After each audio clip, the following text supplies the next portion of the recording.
If you or someone you know is trying to get a foothold in the rental market, you know how hard it can be to find something that's affordable. This next story is definitely a cautionary tale about a rental scam that's popping up on Facebook Marketplace and targeting people who really do need and want to find a home. So Marianne's been looking into this. Give us some of the details of what's happened in the Kitchener-Waterloo area of Ontario. Well, there are more than 24 victims of this rental scam, and CBC News spoke to one of them. His name is Suraj Thomas.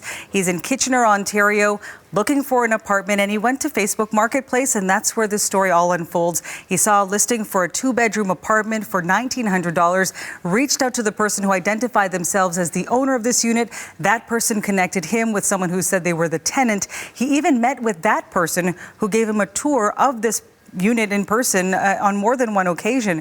He liked it so much he wanted to move in. He gave the documents they required, personal documents including his pay stub, even his credit report. He signed a lease agreement and even provided his first and last month's rent. He was supposed to get the keys at the end of August, but when he showed up, the 2 people he said he had been speaking to were nowhere to be found.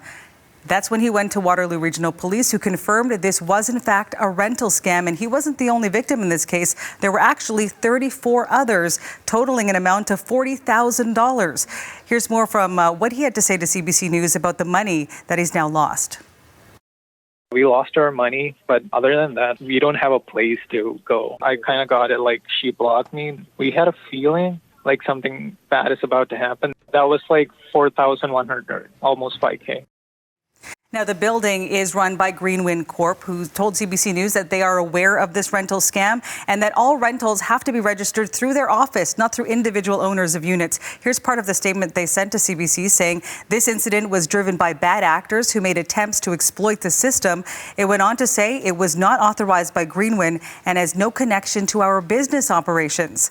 It also said we do not condone what has transpired and remain committed to providing safe and well-maintained housing communities. Now, Suraj Thomas says he now has a place to stay. He is worried about others who might be caught up in a rental scam like this one here. Waterloo Regional Police saying at this point no charges have been laid. But this is not the only scam of the sort, and I know officials are saying they're seeing more of this kind of activity. Yeah, the Canadian Anti-Fraud Centre says in 2023 there were 508 rental scam reports totaling more than $820,000.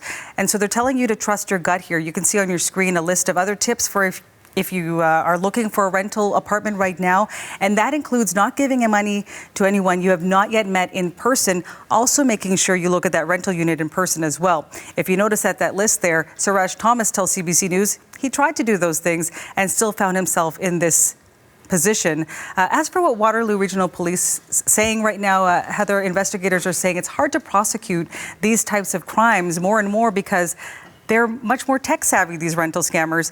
And sometimes the money is then sent overseas, and it just makes it really difficult to prosecute. So the investigation continues in Thomas's case.